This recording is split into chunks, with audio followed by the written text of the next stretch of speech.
Welcome to the Write, Publish, Market podcast. If you're a business owner thinking a book would be a great marketing asset for your business, you're in the right place. Maybe you've already committed, even better. I'm your host, Jody Brandon, book publishing strategist and partner for business owners, CEOs, and entrepreneurs, and 20-plus year veteran of the book publishing industry. On the Write, Publish, Market podcast, in addition to learning from me and other industry experts, you'll hear from other business owners about their experiences as we explore all facets of writing, publishing, and marketing a book that will help your business grow in ways you might not even be dreaming of yet.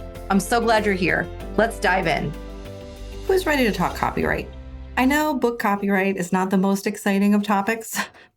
However, it is certainly one of the most important.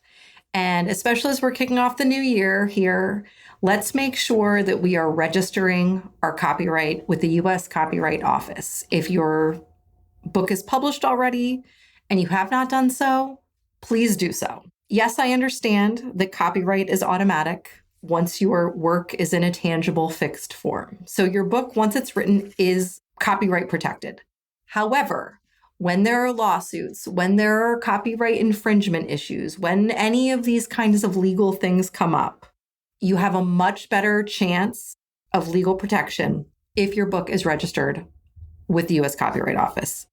So this used to be something that, I would say to clients, just do it. Is it the biggest deal? No. However, in today's world of AI, it's becoming a much bigger deal. It's $35. It's $35. It's an inexpensive, quote unquote, insurance policy so that you may pursue legal action more easily if it's needed. Does it guarantee anything? Of course not. However, if you have your work registered with the U.S. Copyright Office, you have a much better chance of any sort of legal proceeding, going your way. So let me talk about a case that has just come up, just resolved in the fall, last fall. You may have heard of it referred to as the Anthropic case. And basically a couple of years ago, you remember probably all that commotion when when that list came out of all of the sites that it was scraping to provide data to users of ChatGPT. So it was sort of a similar thing that the Claude AI model did, but it was using thousands and thousands of books. So there was, obviously it was, a daily thing in my world, in the book publishing world. But basically what happened was, authors were figuring this out. There was a class action suit. There was a website where you could, type in your information and find out if your book was one of the ones that was scraped and pirated and then used to provide data to Claude AI users. So what we found, though, in the results of this case was that not every author that was impacted was getting a settlement. And that's because if their work was not registered with the U.S. Copyright Office, they weren't eligible for any kind of settlement. And these authors are getting, up to $3,000, which obviously, you don't want your work pirated, but if your work is going to be pirated, at least one, it's going to be stopped. And two, you're going to get some sort of financial, compensation for that. So what I'm saying is there are likely to be more of these kinds of cases in the future. Maybe not a big, huge class action suit like the one against, the Claude AI model, but there are surely, more and more of this is going to come to light. In addition to just, some people being, plagiarizing books, like single people. Hey there, business owner and aspiring or published author. Sorry to interrupt this episode.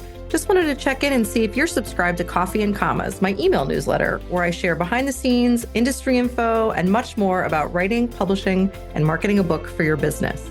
Sign up at bit.ly/coffee and commas sign up. That's all lowercase. Now back to the show. So my point is this: automatic copyright is not enough. You want to go the extra mile there. Yes, your book is copyrighted once it's in a fixed form, once you write it, once it's in a Google Doc, a Word doc, a handwritten notepad, as my college mentor used to write. But you can't collect any damages without that registration protection.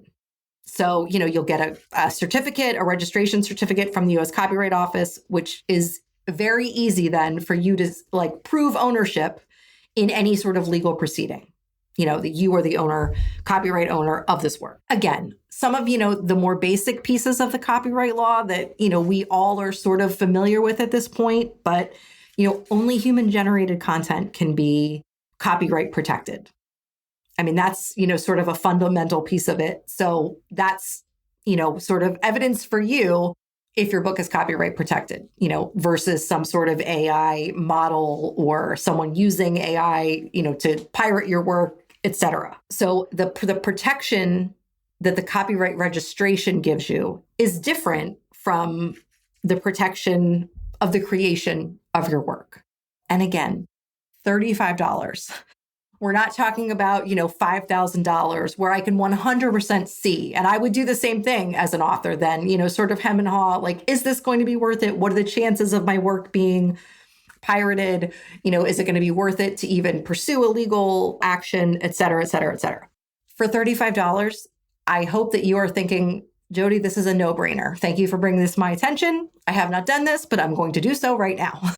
That's my hope for anyone listening to this episode.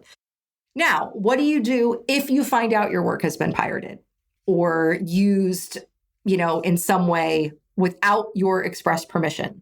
You want to, file a copyright infringement notice, reach out to whoever this person is, let them know you're the copyright owner.